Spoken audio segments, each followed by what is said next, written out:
కొంతమంది, చాలా తక్కువ మంది వాళ్ళు నిజంగా ఎలిజిబుల్ పర్సన్స్ అయినా ఇన్ఎలిజిబుల్ కింద వచ్చేస్తారు. అది ఏ విధంగా అంటే electricity consumption is more than 300 units కానీ, property square feet is having greater than 1000 square feet అని, ఈ మ్యాక్సిమం వచ్చే రిమార్క్స్ అయితే ఇవే. అంటే మనకి కొన్ని క్రైటీరియాస్ ఉంటాయి. సో దాంట్లో భాగంగా మెయిన్ ఈ రెండిట్ల మీదే ఎక్కువ ఉంటుంది. మరీ ముఖ్యంగా ఎలక్ట్రిసిటీ కన్జంప్షన్ మీదే చాలా మటుకు ఎక్కువ ఉంటాయి అన్నమాట.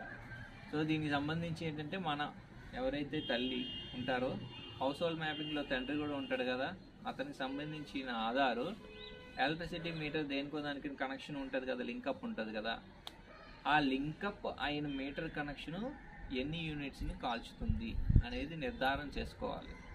కొన్ని సందర్భాలలో ఒకే పర్సన్కి 3 మీటర్లు 4 మీటర్లు అంటే తన మీటర్స్ కాకపోయినా వేరే వాళ్ళ మీటర్ సీడింగ్ అయిపోవడం వల్ల అది రిఫ్లెక్ట్ అయిపోయి 300 యూనిట్ల కన్నా ఎక్కువ ఉన్నట్టు చూపిస్తుంది. సో అన్ని అతని ఒక మనిషి ఆధార్కి కనెక్ట్ అయిన అన్ని మీటర్లు క్యాలిక్యులేట్ చేసేస్తారా, టోటల్ క్యాలిక్యులేట్ చేస్తారు అది.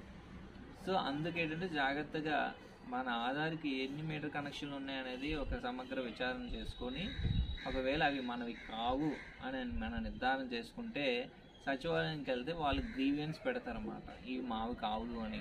సో తద్వారా మీరు ఇన్ఎలిజిబుల్ నుంచి వెళ్ళి ఎలిజిబుల్లోకి వచ్చే అవకాశాలు పుష్కలంగా ఉన్నాయి. Next property square feet 1000 square feet కన్నా ఎక్కువ ఉన్నాయని చెప్పి కొన్ని సందర్భాలు ఉంటాయి.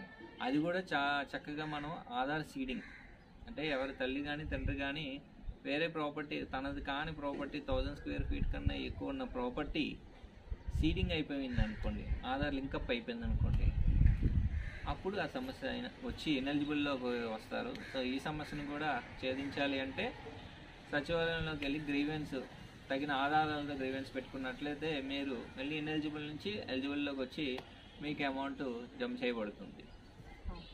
సో